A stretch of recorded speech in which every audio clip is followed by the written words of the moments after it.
Okay, good evening, ladies and gentlemen. It's Wednesday, February the 26th, 2025, and this is a special meeting of the West Shore Photography Club. Now, before we get into the meat of the program, which is our new Smugmug website account, I'd like to call on Joe for two purposes. One, to give you a little preview of what's coming up in the next two meetings. It's kind of special, March the 3rd and March the 17th. And then he's going to take a minute to explain how this Smugmug endeavor got started. And then we're going to turn it over to the Wonder Woman who created the website after doing a tremendous amount of research, and that would be Elaine. So, Joe, would you start things off? Yes, Dennis, thank you. On the next Monday night, on the 3rd of March, we have a presentation by Jay Cohen about New York City and photographing buildings. And basically, don't photograph the building for what you see, but photograph the building for what you want to see and how you feel about it. And he will take you from standing on the street corner, going into the center of the street to look at the building. Yeah, I like it. Put the tripod, take a picture, kind of okay. Takes another one, kind of okay. He takes it back, puts it into his computer and processes it, and they all look drop dead gorgeous. And this could be applicable anywhere. He happens to do it in New York City, but it's applicable anywhere. And I think it's very educational. And that'll be on the 3rd. Then we have a meeting on the 17th, and this is a presentation. And Yeah, that's the Chris Scott. In fact, oh, Chris, that's Chris. That's right. I yeah, haven't. maybe he'd want to say a word about it. Chris, you want to give him a preview of what you're Sorry, going to be Chris. talking about? Yeah, sure. I'll definitely share a few words about it. Um, so the 17th is really just going to be a presentation on alternatives to Lightroom. So photo editors, alternatives to Lightroom and Photoshop, but it is not in any way a class to persuade or presentation to persuade anyone to step away from Lightroom, but it's to give you an opportunity to understand what other editing applications are available on the market and some of the unique features found in each one of those applications. Okay, great. Thanks, Thanks, Chris. That's good. For tonight, Elaine Shook is the lady of the day. She designed and implemented and made happen the new website that she's going to be showing to everybody. This came about because we've had, during our various and sundry trips, we've had people say, can you share with us your photographs? Because we would like to use them. And we never really had a mechanism for that. So we would say, well, maybe we can or cannot. So that we felt real bad about. So in talking with the folks up at the Berks Photographic Society, who we kind of have a relationship with over the years for sharing speaker costs and things like that, and we learned that they were using Smugmug to do exactly what we wanted to do. So Elaine and I got on the horn and had some conversations with them and found out very quickly that what we do is every 2 weeks with a trip. Some clubs do 2 trips a year. And so we had a much higher volume. And so what the Berks group did was very helpful for us, but it was the impetus for the design and the thought process of what Elaine has taken and absolutely done a fantastic job of putting this together. And it is one that you'll be proud of to see and to share with family and friends. And it should also help us bring in new members when they see the varied activities that we're part of. So I want everybody to give Elaine a very loud round of applause for doing this. Thank you, Elaine. Okay. You are welcome, and it was really my pleasure to design this site. I had a little few reservations about it at first because it's been a long time since I've built a website, a very long time. And but as soon as I got into it and I saw what this site could do, the beauty of the displays, the quality of the images, I was just immediately excited about customizing this site for our use. It is just so wonderful that it gives us the opportunity to showcase the many and varied talents of all of our members in a way that we've never been able to do before. Yes, we've been able to upload images to our private Facebook page, but that is a private page, and not everybody likes social media or is willing to share in social media. This site is just so impressive and giving us the exposure that we can get by making it public without compromising security and copyright issues is just, to me, very exciting. And I hope we get the participation that we need to make this happen. And thank you, Joe, for inviting me to be a part of the project. Thank you, Elaine.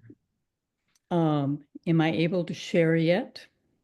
Dennis, can you make her co-host, Sorry, please? yep, I have to give you permission, can do that. Make a co-host.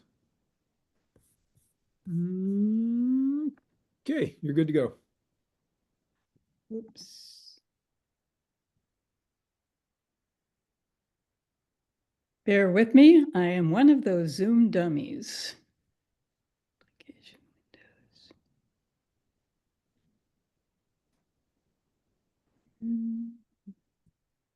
Go.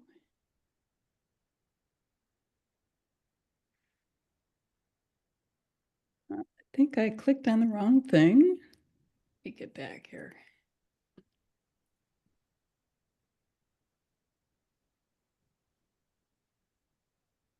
There. Okay, can you see my screen? We can, yes. Okay, I'm going to first start out with the document that was attached in the announcement.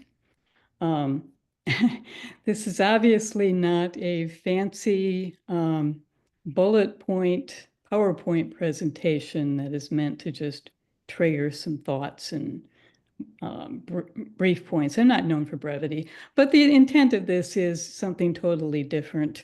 It is, in fact, a frequently asked questions and answer document, which I wrote specifically to answer every possible question that I thought might be raised. Many of them related to the security of the platform and upload requirements and things of that nature. I'm not going to read this to you. But after I'm done walking you through the site, I will go over it to emphasize some points that I think that are very important to remember, but also address some questions that may not have been addressed during the walkthrough of the program. After we are done, we will welcome any questions that have been not addressed at all during the presentation, but also as we go through the site itself. As I'm talking about, excuse me, I have to sign out of this. As I'm walking you through the navigation steps and talking about security, if something is not clear and you want more clarity or have another question that is directly related to that particular topic, feel free to just interject with a question. There's not so many of us on here that I think it's going to take up too much time. We will reevaluate that if it does.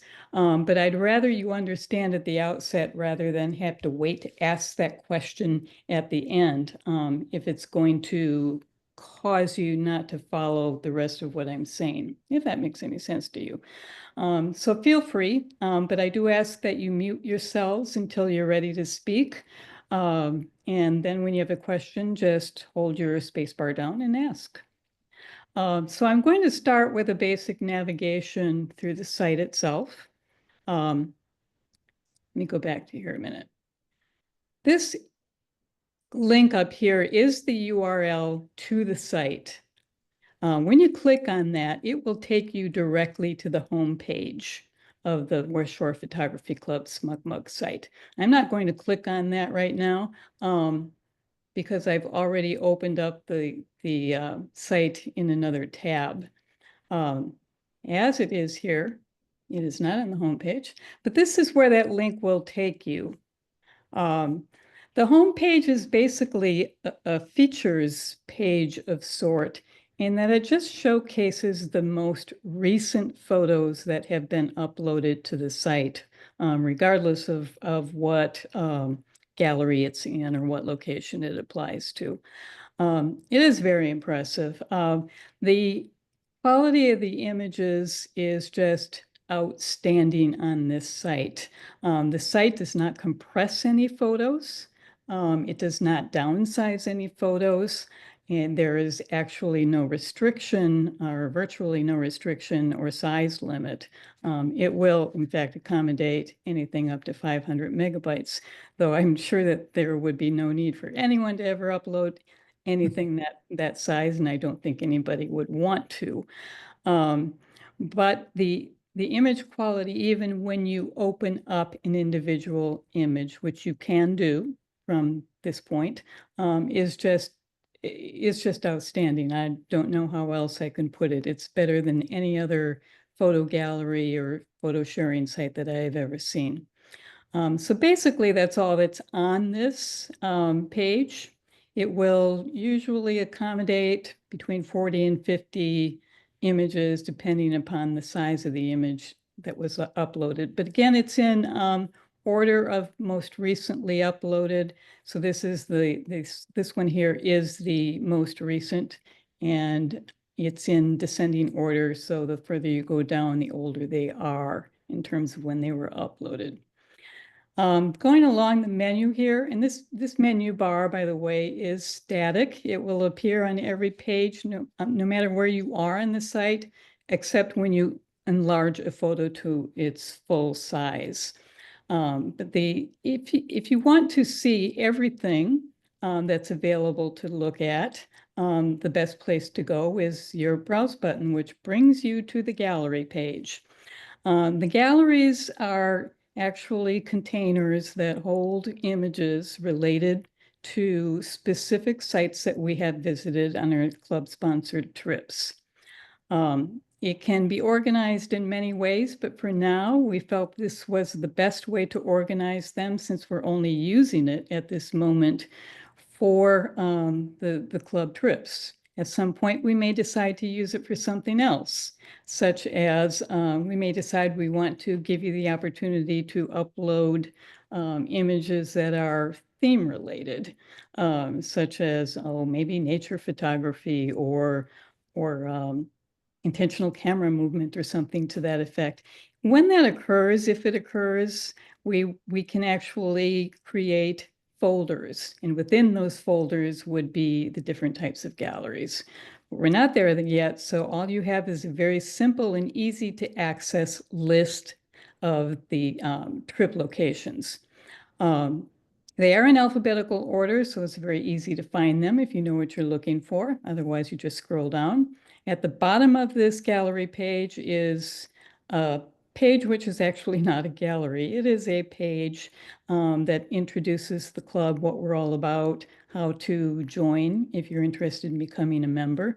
You can also access that from About Us, which I will show you in a few minutes after we're done going through some of the gallery options.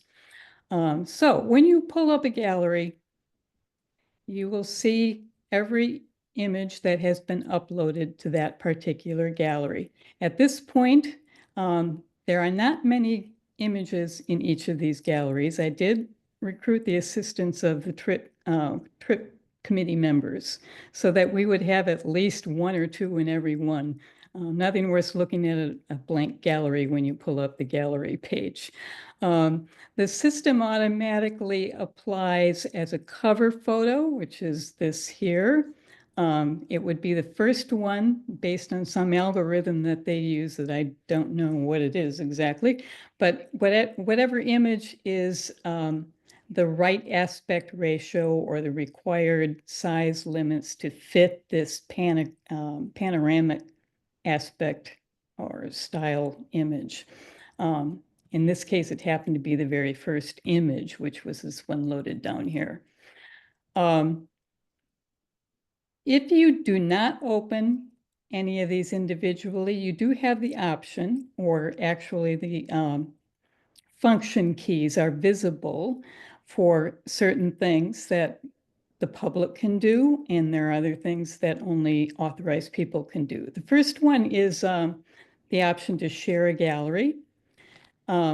This can be achieved by anyone who is on the site. And remember, this is a public site. So anyone that chooses to go on this can see what's in this gallery, but they can't do everything with it. They can share the gallery. So when they pull up that button, they get this copy gallery link. So what they are sharing, whether they choose to insert this link in an email or in a Facebook page, a document or a website, they are not copying the photo per se. They are just copying a link. And as soon as they click on that link in whatever document it's on or whatever social media site it's on, it will direct them back to this page. So they're not actually getting a copy of the photo. So anybody can click on that link and share. Now, these two buttons down here actually apply to the entire gallery. So if they want to share a link here at this point, they would be sharing all of these images, and it would go across, it would come across as a gallery. If they click on this one, this is a request to download the entire gallery onto their computer. This is password protected, and it's one of those things that we will allow only certain people to use, and primarily those of the venue host who have given us the courtesy to photograph their properties or their businesses or whatever the location is, and in many cases have actually allowed us to photograph outside of their normal business hours with private photography privileges, so there is no one else there to impede our ability to get good photographs. So this password will be disseminated to those people who request it. The latest trip to the PA State Library is one of those. They expressed an interest in not only seeing our photos, but they would like to use them. When we give them this ability, they will be notified of the limited use rights or usage rights, which means that we are not forfeiting our copyrights to it, but we are giving them limited permissions to use it for promotional purposes only. And that will be very clear in the email that we send them, which will also include the password that they need. Any questions about that issue? Because that can be a little bit confusing. I know that some people are concerned about their copyrights. I do want to point out that you never, ever forfeit your copyrights. You are the copyright owner no matter what limited permissions we give to anybody. Okay, the last button under this cover photo is actually the slideshow. It's pretty cut and dried. It automatically starts rolling forward every 6 seconds. That may be a little bit too slow or even too fast for some people. So if you want, you can just override that automatic timing by scrolling forward or backward. That's pretty cut and dried. To get back to the gallery, you can right-click on any one of these, and this is what will happen. Many people right-click on images in order to copy or save. This is one of the security measures that we took to prohibit that. It tells you that these are copyrighted images and all rights are reserved and unauthorized use is prohibited. They cannot go past that. That will occur anytime you click on a link, no matter whether you're in the home page or in the gallery, or on an image that is open to full size, you will get that message. I think. Elaine, just for clarification on your use for the venue where you were at. So they could use them for advertising for their facility, but Yeah, they can't make they a can't. calendar and sell it. That's correct. That is a perfect explanation. Okay, Yes, good. promotional purposes only, but that means they could put it on their website, on their Facebook page, or even printed pamphlets. So from their website, can it be copied? That's a good question. Yeah. But I think it would be their responsibility to ensure that it can't. I think that depends upon what programs they are using on their website and what controls they have in place to prevent that. Usually, for most websites that I have seen, there are copyright notices on there. If I could interject, if they post on Facebook, people would be able to download it and save it. Right, right.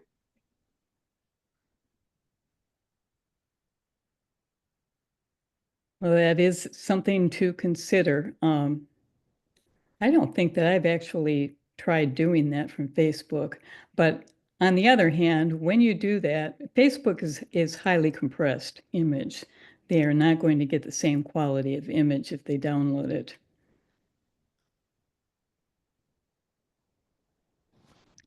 Okay. All right, if you open up one of these images directly to its full size, you will see some of the same function buttons, most of them. The download button again, it will ask you for a password. Share button is exactly the same. The slideshow is exactly the same. You can expand to full screen or take it back. But this information button is the one that I think is really useful for educational purposes. Many of our members are beginners. We have many advanced members as well, but those that are learning, I think, can benefit from understanding how a photo was taken. What were the exposure settings? This happens to be Mary's beautiful photo. And as you see, when I clicked on show more, there is a lot of information that was uploaded with the metadata on this, including not only the camera description, but all of your exposure settings, focal length, and a lot of stuff down here that I can't imagine that anybody would have any use for. Especially things like the circle of confusion, which I think probably causes more confusion than it clarifies. But this information, what appears on here is actually controlled by the photographer. We have no say as to what we can exclude or include. So when you export a photo from your export software, your editing software, whatever you use to export to convert this to a JPEG file, you can usually specify what you want included and what you don't want included. And I know that is very true in Lightroom. In this case, Mary actually put her signature logo on here, which helps to identify her. The Smugmug does not have the ability to identify the individual photographers in a situation where the owner is actually a group of people such as we are. You will be uploading as guest uploaders or as guests who have been invited to upload their images, whereas the actual account owner is West Shore Photography Club. Smugmug does not differentiate from one guest uploader to another, so it has no way to give the photographer photo credit. So that again is up to the individual photographer if they want that, to either put a logo down here, one that's inconspicuous and doesn't distract from the photo. This one is very appropriate. Or most often, there is information in your metadata which identifies the author and the copyright owner. Sometimes that information comes from the camera, sometimes it comes from your editing software or your export software. I don't know what was the case with Mary, if she chose to exclude that. But it doesn't matter because here she does have her name identified, and we do know that all of these are copyrighted. I will show you an example of one that we know does have that information in here. This is one of Joe's photos, I believe. Okay, so here we say we have the copyright is Joe Farrell, author is Joe Farrell. Joe is one that does not typically put his signature or logo on there, but we still have him identified. So that's one way that you can get photo credit. But I do love the idea, even if you choose not to share all of this information, at least sharing some of your camera settings to help people understand how you achieved the look of a photo. So if you see one that is just has this beautiful blurry movement that signifies motion, and you know it was intentional motion blur, you might want to check to see what that exposure time is. And there it is. In this case, this wasn't a motion, but you do know that it's in a low light setting. You might be curious about how long it took to expose that to get it lit well enough. Okay.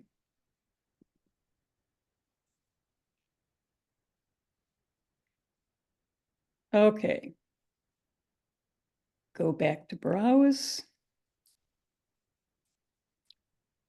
I'm going to pull up an image in this gallery, and this image was done by Dennis.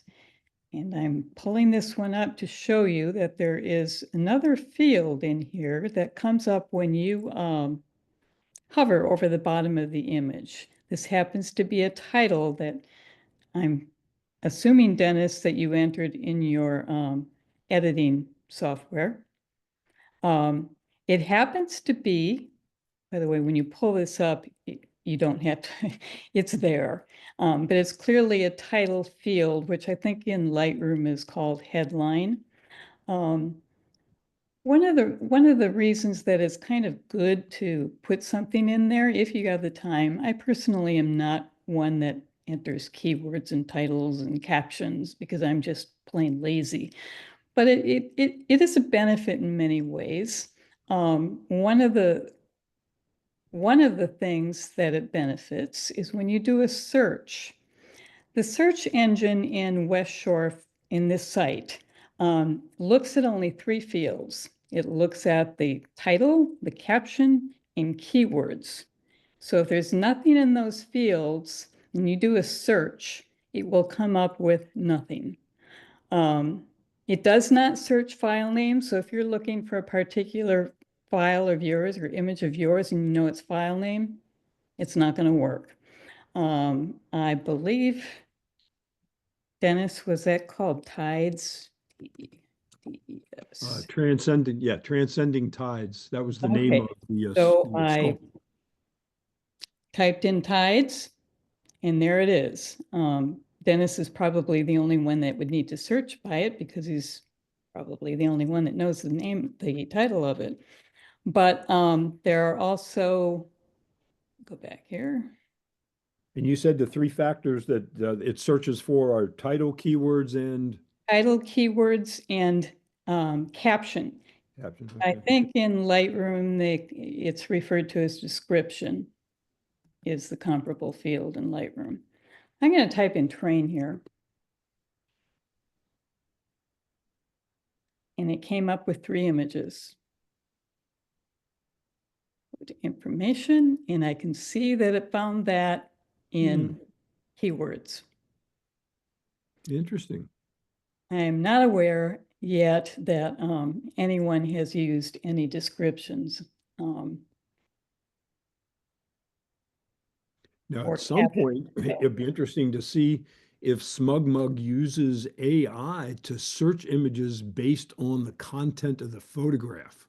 Well, I was wondering about that because one came up that I didn't see, and I don't remember what it is now. When I did, I think it was when I did a search for lake. Hmm. Let me look. Because Lightroom, the mobile version, does that now. Well, you Yeah. can do it on your iPhone too. Um, Hmm. oh, okay. Yes, this is my photo, and I did surprisingly put keywords in that one. Uh,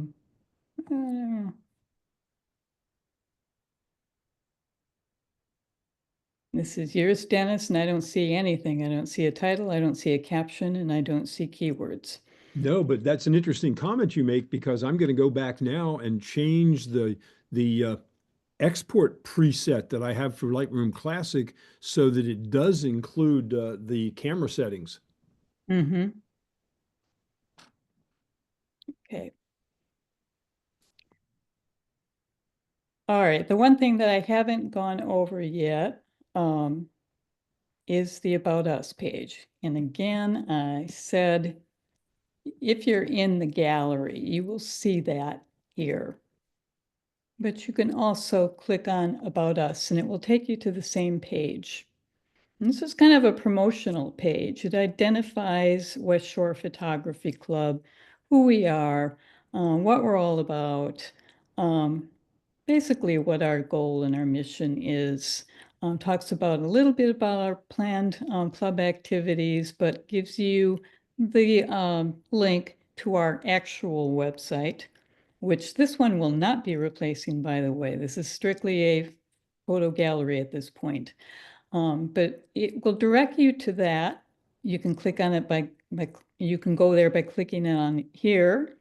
And then follow the instructions to join WSPC, or you can go to this link that says join SWSPC, which again, this link will be visible on every page.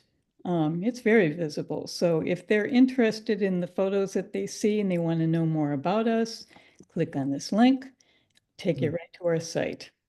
That's a nice touch. And there's where someone can join very easily.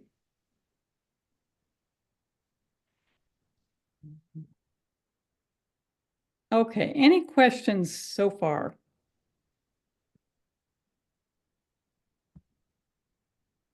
None. Okay, going to go back. Well, no, before I go back to the document, I'm going to show you how you can actually upload an image. That's a really important question. You will receive a link to each gallery. Every time we announce a club-sponsored trip, there will be a link included that is unique to the gallery for that particular venue. When you click on it, it's going to bring up a Smugmug upload page automatically.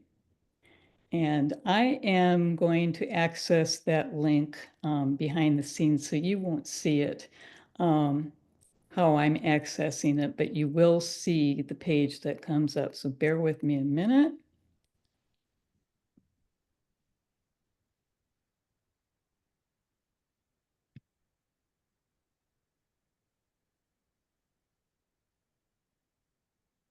Okay, I am going to add upload an image to Children's Lake. Can you all see that screen? Yes. Yes. Upload photos to Children's Lake. You can either drag photos or which I'm not a dragger and a dropper. I prefer to browse my computer, so I'm going to do that. Again, you won't see my computer screen, I don't think, or my browser screen. So keep watching that screen that you see there.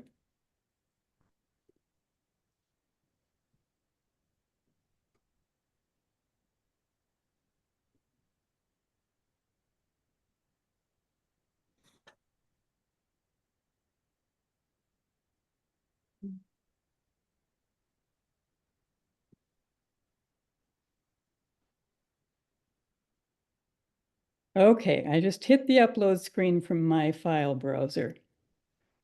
And it's already there. You see the hooray? That's one happier photo. Yep. Yes. See it? Okay, that was very fast. Now, at this point, I want to emphasize that because it's so fast, and it does not give you the opportunity to first view those images before you upload. At the screen, it does not. It just goes. So it's important that as you're selecting your photos to upload, that you carefully review what you're uploading to make sure that it's the one you want to upload and that it is appropriate to that particular venue, that gallery. And we'll go over what is and is not appropriate for the gallery in a few minutes when we get back to the document. But this is extremely important to avoid inadvertently uploading the wrong photo. One of the reasons is because once you have uploaded it, you do not have the ability to download it because you are not technically the account owner. Only the admin of this account or admins have the ability to download a photo. Okay. Elaine, before you change your screen, could you comment about the notice at the bottom of the screen that says install Smugmug app? Yes. People might wonder what that's all about. Yes, I actually had to do a little research on that and install it myself. That is an app that you can load it on your mobile device or on your computer, and it supposedly is just an easier way for you to upload. It's a more streamlined upload process, apparently. It will not work for us because it requires you to sign in to the site as owner, which no one can do but the admin. So it's kind of a non-issue. Yeah, so just ignore it. Just ignore it. Okay. When you click on done on this screen, it will automatically take you to the gallery in which you uploaded that photo. And here's the one that I just uploaded. If you go back home, you will see that it has now been added as the first image on that home page.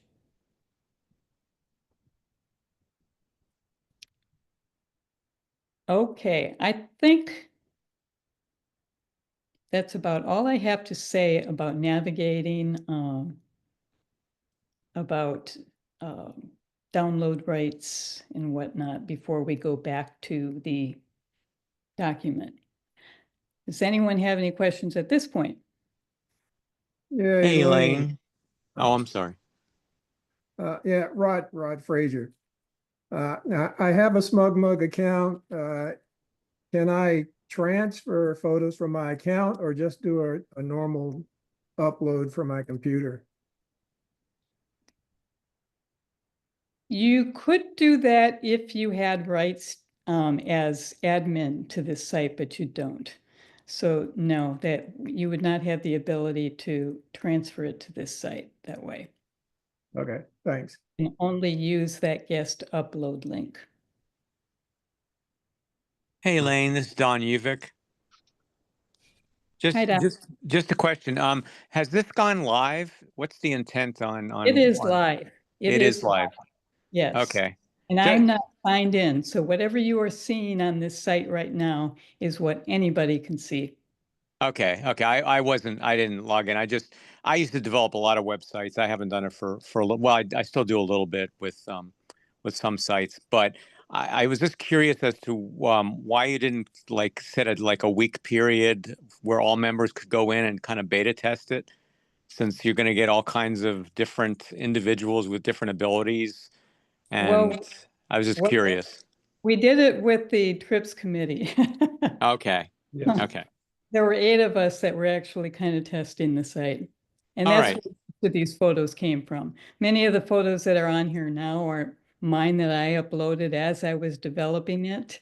But for like a 2-week period, up until now, the other members of the trips committee were uploading photos and giving me their feedback on issues that they might have had or additional questions that they had.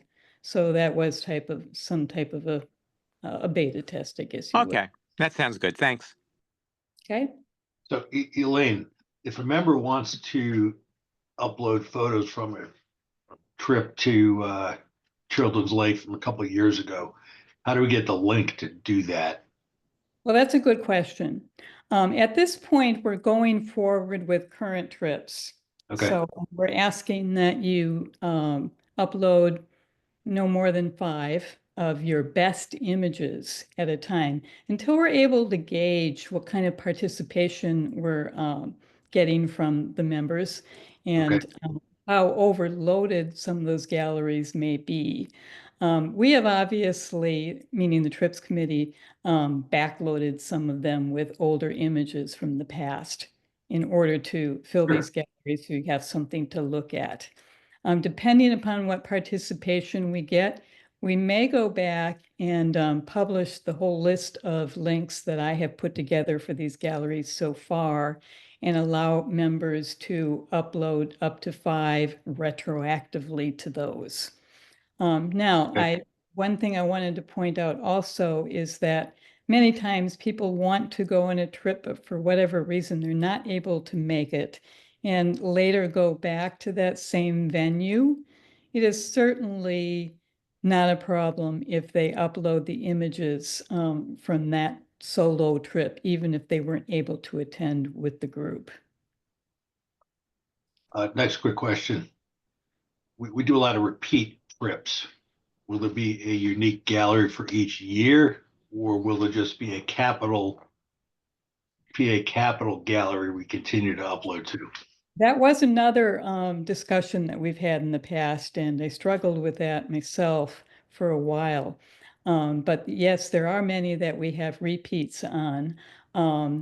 And we came to the decision that it really wouldn't benefit us to break it up by year or date of the visit. I mean, does it really matter to anybody who happens to be viewing these? And if we did it by date, that means we'd have to set up a folder and then put separate galleries for each of those within the folder, which means more clicking for the viewer. So they'd have to click down and into a folder, potentially a subfolder, and then into the galleries. So more clicking for them, the more complex we make the filing hierarchy. Okay, great. Thank you. If I may interject, Elaine, this is for Don Uvik. We did not take upon ourselves to do any beta testing because Smugmug has approximately 1 million customers right now. And we figured that they did a heck of a lot better job of beta testing than what we could have. So we just went without the beta test. No, that's fine. I've been using Smugmug since it first came out, so I'm an advocate.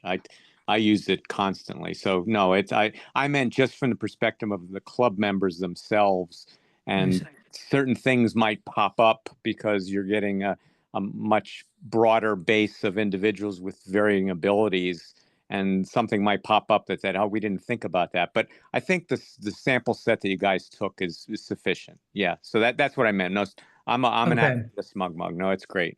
Thanks. And you're absolutely right, Don. There will probably still be additional questions that come up, which is one of the reasons that I want to go over this document with you and then publish it with additional questions that you may have. And as people start uploading, they may have additional questions, and we can just keep adding to that and revising, if necessary, the settings, which I don't believe will be necessary, but at the very least, address all of the questions that come up over the next few months on process issues or questions about what's appropriate to upload, so on and so forth. So Patty Volpe has a question. So you were saying that if an inappropriate photo gets into the wrong gallery, they're able to contact someone to remove it? Yes. And I will talk about that in a bit, but essentially we're trying to avoid that because we don't know what kind of volume we're going to have. Mistakes do happen. It's unavoidable that someone will inadvertently upload the wrong image somewhere. But to prevent a whole swell of requests to download an image, since that would come to me or any of the other admins that happen to be in charge at the time, that could be an overwhelming task to have to answer those requests and to locate the actual image, which is probably the hardest part since not all of these are identified by the actual photographer. So in order to ensure that we're downloading the right image that is requested, I would have to have either an image, like a copy, a small file copy of that image to know that I'm locating the right one, or at least information about when it was uploaded, file name, etc. That could be very time consuming. So we're just trying to avoid that by making sure that you're careful to upload the right ones in the first place. In an emergency situation where that image absolutely has to be removed, then whoever is requesting it can send me an email through the WSPC website. All of the emails are available under the organization tab where you can locate members, and you can send me an email via that and just give me a description of that image, as well as, again, what date, or at least approximate date that it was uploaded, because that information I have access to, and preferably an actual copy of the file, and I will see that it gets removed. What we don't want to see is people requesting that I remove an image just because they have since re-edited it and they like the new version better. That would be just kind of an administrative nightmare to answer all those requests. Does that answer your question, Patty?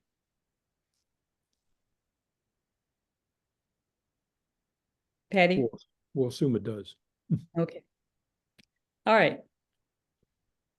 So I'm going to go back to this document. Now, I think number one is pretty clear. This gives us all kinds of opportunities and increased exposure. And by allowing certain vendors or venue hosts to use our images, it helps us to establish and maintain positive relationships with our local communities and the people who support us. Number two, absolutely, this site is not replacing it. We will continue to use the existing website for the things that we use it for now. Who can see images? We talked about that. Anybody can see images that are posted to this site, whether or not they are a member. Can anyone upload images? Only dues paying members will be given access to that link. And as I mentioned, that link will be included in the announcement, the email announcement that you get about the trip, the upcoming trip. And we ask that you do not share that link with anybody who is not a member. We've talked about how you will receive that link, limitations on size and format, numbers of images, so on and so forth. And I think I mentioned that there really is no limit on this site. I mean, except for this 500 megabyte file size per image. I mean, that's astounding, and no one is ever going to need that. Smugmug's recommendation for the minimum size is 1500 pixels on the longest side to maintain that superior display quality.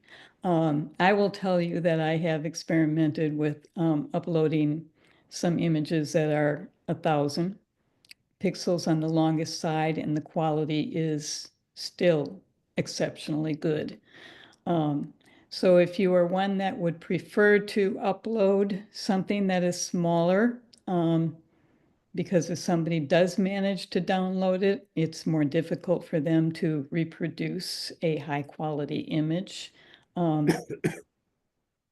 Even down to 1000 will work, but I will tell you that if you downsize it that way, when you open that photo up, that image up to full size, when you click on it within the gallery, it will appear small.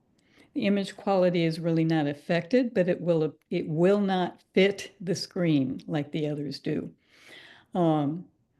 If you expand that image, you will start to see some degradation. My recommendation would be not to upload anything less than 1200. 15 is a good mid-mark. And really, I don't see a lot of difference in image quality between one that is 1500 and one that is 2700. It's just a negligible difference in image quality. Smugmug does support JPEG files, GIF files, which I don't think we would ever have a need to upload, PNG files, and hike files or HEC files, however you pronounce that. The hike files from your phones are not necessarily compatible with the browser. So Smugmug automatically converts them to a JPEG file. We do not have the ability to upload RAW files at this point. That would require an extra subscription fee. That is a special service that will accommodate RAW files, but it's an extra charge. And really, again, I personally don't see any need to upload RAW files to this site. Question, Elaine? Is that because some photographers actually use Smugmug as their actual backup for photos? I believe so, yes, because there is unlimited storage in this site. But for our purposes, we're not using it for storage. It's not a free backup site. It's not meant to be a memory card dump. But some photographers do. Yes, they use this to store all of their RAW files. I have another question about that right there, about the 5 images. So you guys go to Strasbourg Railroad every year. And if you've put 5 images up one year, does that mean you can't put 5 images up another year? No, it's 5 images really per trip. Got it. Okay, we may reevaluate that. If we don't get the participation that we expected, we may say, well, up to 10. But at this point, we're asking no more than 5. Make it your best 5. And if we go back 3 months later, you can upload another 5.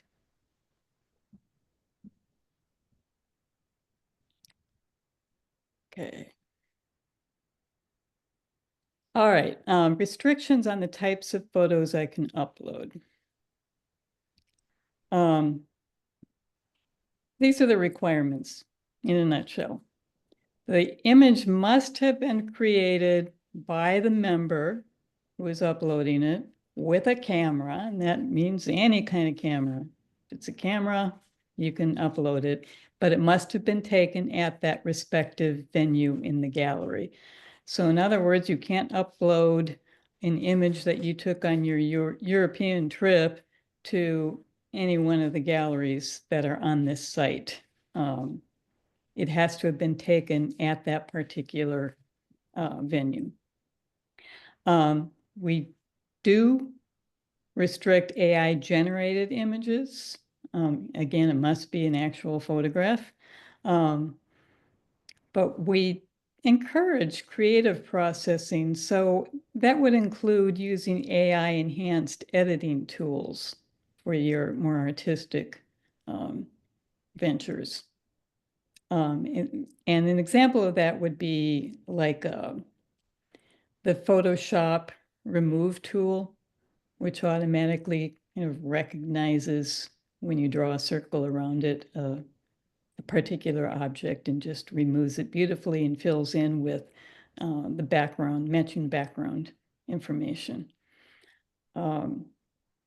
We encourage the use of composites, any artistic filters that you like to use, presets, any of that is allowed.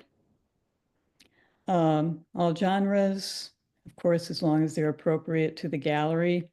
Any specific photographic techniques that you like to use or you want to experiment with, it's all accepted. Elaine, a specific question on that one. What if someone wants to use generative AI in Photoshop to add an elephant to the scene? Well, that's a good question, Dennis. And I think we may have to have a discussion at our next meeting about that. Gotcha. I personally don't have any problem with removing. There is some cases I think that adding objects might be acceptable, but if it's totally out of reality for that particular venue, I'm not sure. I'd like to have that discussion though. Yes, a lot of organizations are having that very discussion right now.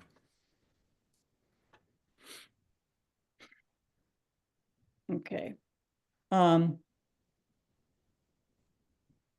I bolded this note here because this is always a controversial issue about photographing people and publishing their photos on a public site without their permission. Legally, we have the right to publish any photo with or without permission of people when the photo is taken on and from public property. As long as there was no reasonable expectation of privacy. And that's the biggie there.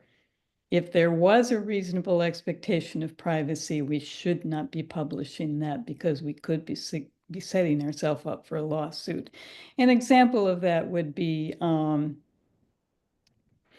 let's say you're walking down the street and you see someone kind of jump behind a bush. You need to go to the bathroom. So I don't know if that's a good example or not, but you run behind him and you take a picture of him actually relieving himself. He had a reasonable expectation of privacy if he was jumping behind that bush. And that is one case where you absolutely should not publish anything. I mean, street photography is a wonderful thing. And photographs of people in general, especially those that show emotion and activity, we don't want to discourage anyone from publishing those kinds of photos, but make sure it's done with good discretion. If, for example, someone gives you some indication, whether it's verbal or body language, that you should not be taking that picture, whether he's shaking his head or shaking his hand at you or blocking his face, that's a pretty good indication that he's not approving of of that. So in that case, even if it is on a public location, you would not want to publish or upload that photo. Any questions on that issue? Okay. We do, as a club, reserve the right to delete any images that are deemed inappropriate or unethical in that respect. Frames, borders, and watermarks. Yes, they're allowed at your discretion. As far as watermarks go, unobtrusive watermarks, meaning we don't want anyone to be using a watermark that covers the entire image or the entire subject for the sole purpose of protecting the copyright on that image. It's not necessary, and it destroys the beauty of that image. Many people do that on their personal websites, but our purpose is to really showcase your beautiful images. So watermarks in terms of signatures and logos or any other such watermark should be fairly unobtrusive, in a small corner of the image or something.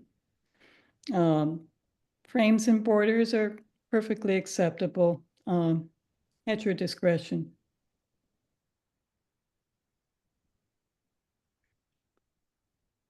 Okay, we've already answered number 9.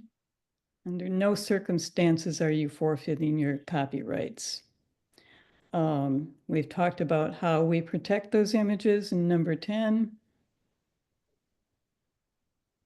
We've talked about how you may receive photo credit. Who can download? Again, only those that we give specific, explicit permissions to, such as the venues that we deal with, or even organizations that we have collaborated with. For example, the West Shore Historical Society that we collaborated with a couple of years ago in photographing historic sites in the area.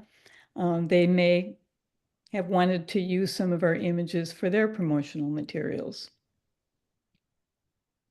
Yeah, if I might add a point of clarification on that, when a vendor might publish an image from the website, we encourage them to list that it was supplied by the West Shore Photography Club, but we are not obligating them to try to recognize the individual photographer.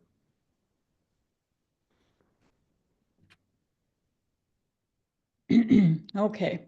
In number 13, again, it kind of addresses that in a way. Nope, I guess I didn't answer that. This one.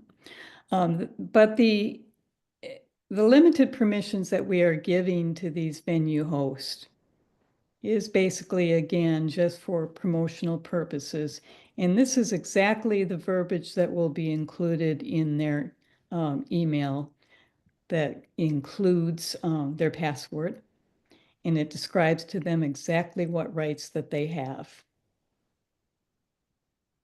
And again, it points out that the respective photographers reserve all rights to their photographs as defined by copyright law. Now, in that same email, as Dennis pointed out, we're not going to require them to give photo credit, but we will ask them. We will request that if possible, to at least give photo credit as courtesy of the West Shore Photography Club if they cannot easily identify the actual photographer.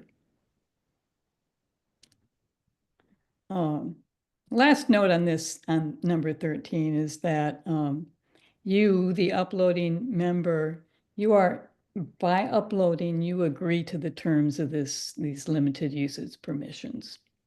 If you're not comfortable with that, and I know there may be some concerns among professional photographers who sell their work for a living, if you're not comfortable with that, then I guess the only solution in that case is that you should not upload those images. Okay, we've talked about deletion. No, there is no way that a member can delete on their own. And the instances when an admin will delete images is only when it's deemed inappropriate or unethical, or in the case that the technical image quality is so inferior that it just does not display well on the site. That would mean that it was very low resolution, very low file size, to the point that it started to pixelate, or it's very obvious heavy digital noise, artifacts, all of those technical issues. That will be very obvious. And in those cases, they will automatically be deleted. But the admins are not there to judge the quality of your artwork from an artistic standpoint. So we will not be ever deleting your images just on the basis of some objective or subjective artistic evaluation. Elaine, if that were to happen, do you anticipate that one of the administrators would provide some feedback to that member? That is a possibility. We hadn't talked about that, but we certainly can. Okay, yeah, I think that would be The a only, worthy consideration. yeah, the only problem is we don't always know who uploaded the image. So if they identify themselves either with the logo or it's in their metadata, we could certainly reach out to them and let them know. Oh, good thought. Thank you. I really don't believe that's going to be happening very often. Right.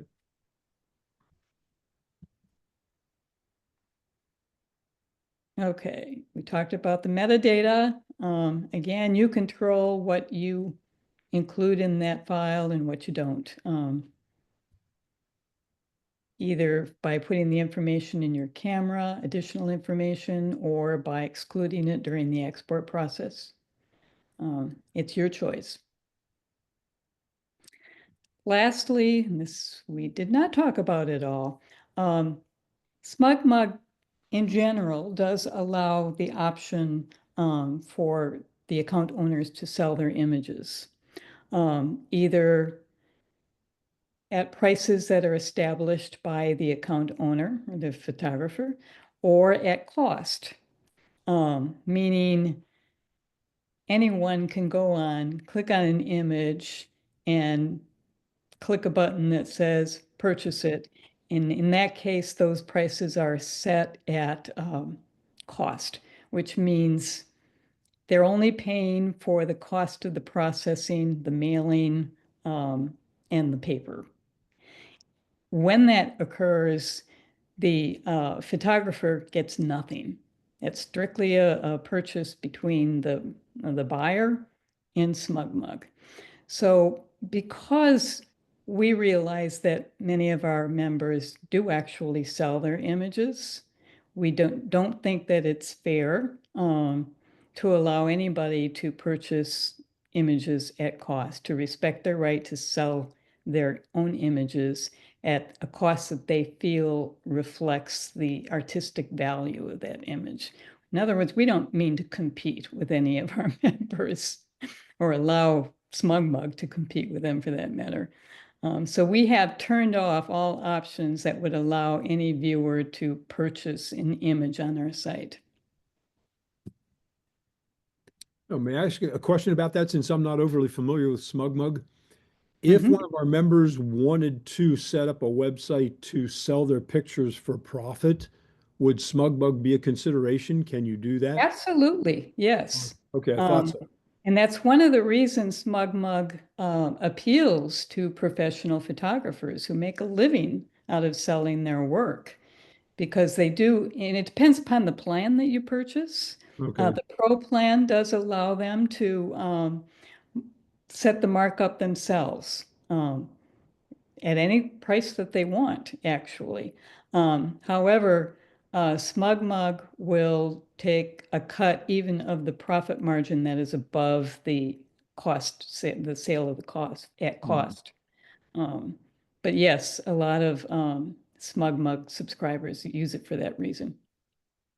Dennis, if I can chime in on this one, I've been using Smugmug for many, many years. And if I want to print an image, if I print it via Smugmug, I found their prices to be reasonable and the quality, and I don't know who they use as the back end processor, is to be very good. And a number of my clients have also ordered images through Smugmug and have been very, very happy with them.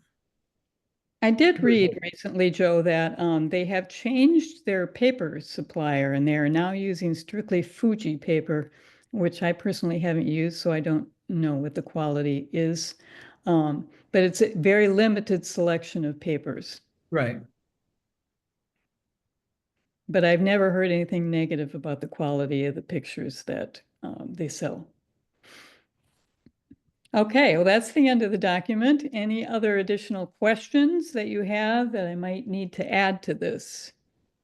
Okay, yeah, let's open it up. Anybody have any questions?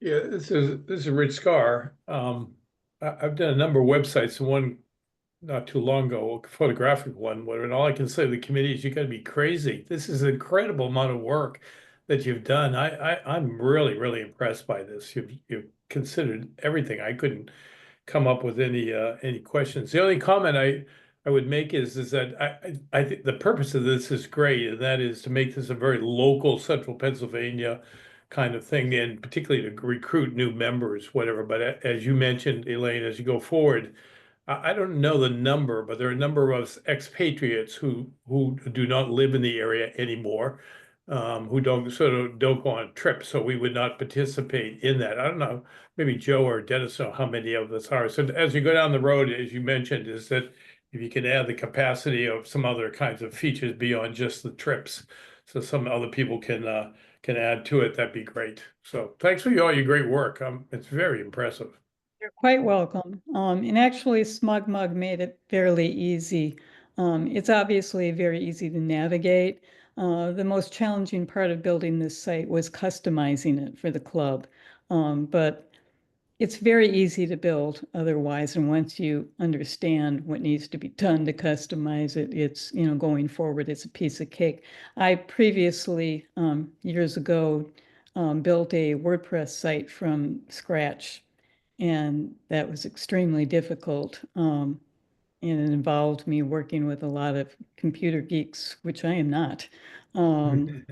Actually had to learn some of the computer language. And, and was working with a fellow in Romania who was the developer, the WordPress template I was using. That was a very complex build, and it took months to do it. So Smugmug, by comparison, it was really a piece of cake. But it was fun also. Just a comment that, as Elaine said, one of our big desires is to get as many members as possible uploading their pictures. One of my big concerns that I've had about our Facebook group page is that the participation has been very limited.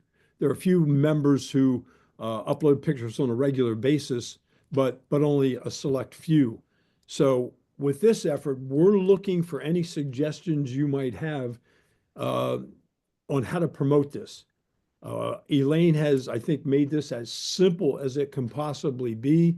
We want to promote this as much as we can. We want to get as many members participating and uploading pictures as possible. So if you have any suggestions for the promotion of this website, please let us know.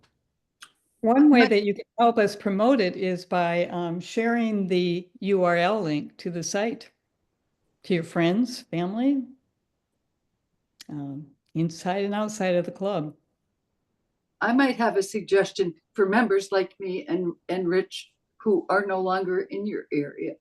So maybe go out and put some of those regular venues that you go to in now as a gallery, so that people like us who have gone to some of them could flip some pictures in from our past.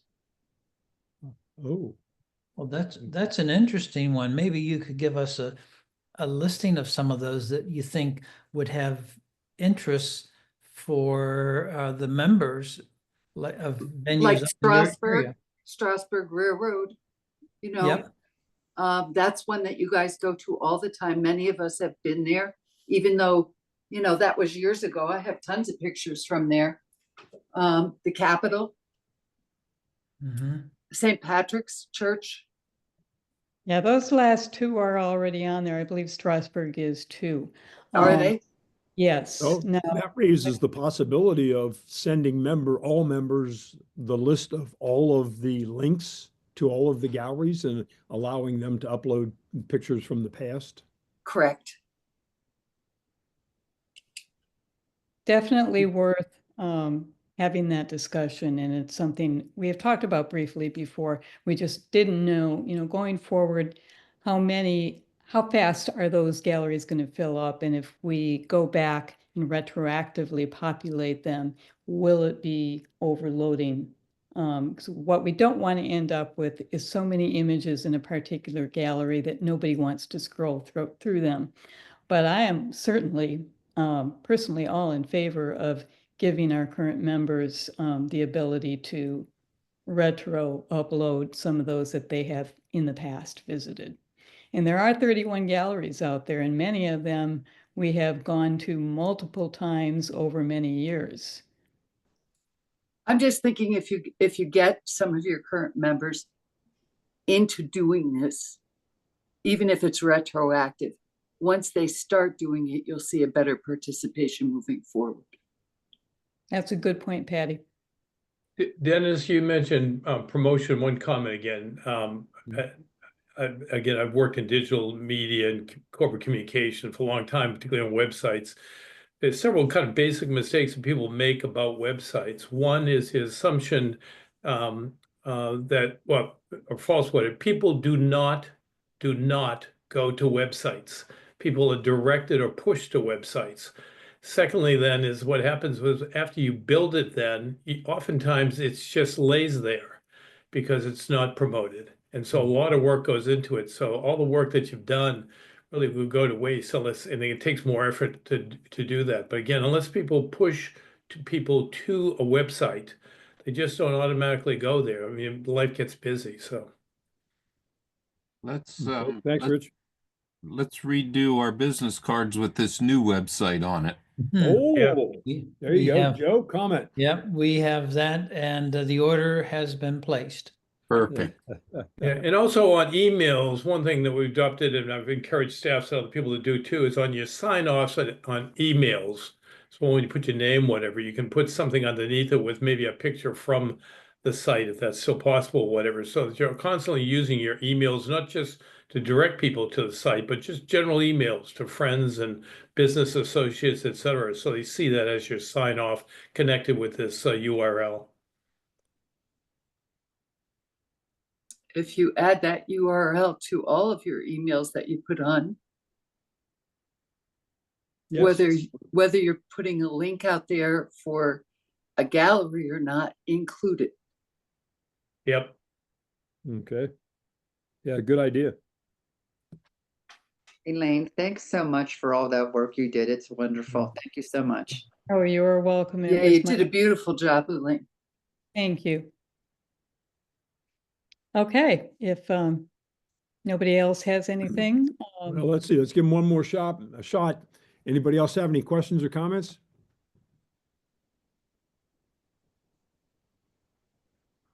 Yeah, Rick Freer. I just wanted to thank Elaine for all the work, and I like how clean it is, and it gives a link you can share it with people to help drive people to it, and also the feature that it puts the newest images first, so it doesn't get stale.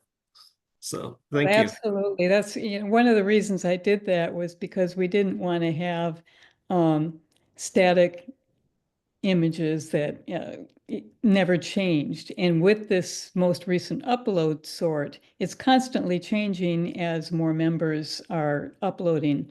And it gives every member then the opportunity to be featured, if you will, on this page.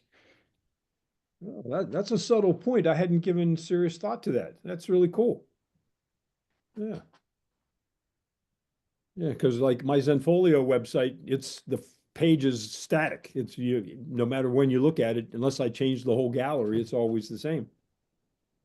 That's very, very nice. Did you have to use a special trick to do that? No, there's just a setting in the customization design Okay, that good. allows Good. me to do that. Well, let me add my 2 cents at this point and officially thank you tremendously. As Rick has said and Joe has said, it's a beautiful website and something all members can be proud of. Thank you. You're welcome. Thank you for allowing me to do it. Elaine, I have Okay, one more, guys. I have one more request. There's a picture I saw in there, when I looked at it earlier or yesterday, of me sitting on the floor at St. Patrick's, taking a picture that Joe Farrell took. Could you remove that, please? No, no, that can't be removed. That's impossible, I think. That's, I've never forgiven you for that one, Joe. By being a member, you automatically agree to be published. Oh, no. Hmm. Okay, this has been wonderful. So we'll wrap it up at this point. The meeting has been recorded, so I'll send a follow-up email out tomorrow morning with a link and some other information that we feel is appropriate. So again, Elaine, thank you. Joe, thank you. Thank everybody for attending tonight.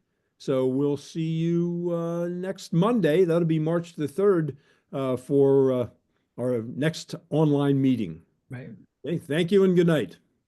Thanks. Good night, everybody. Thank you.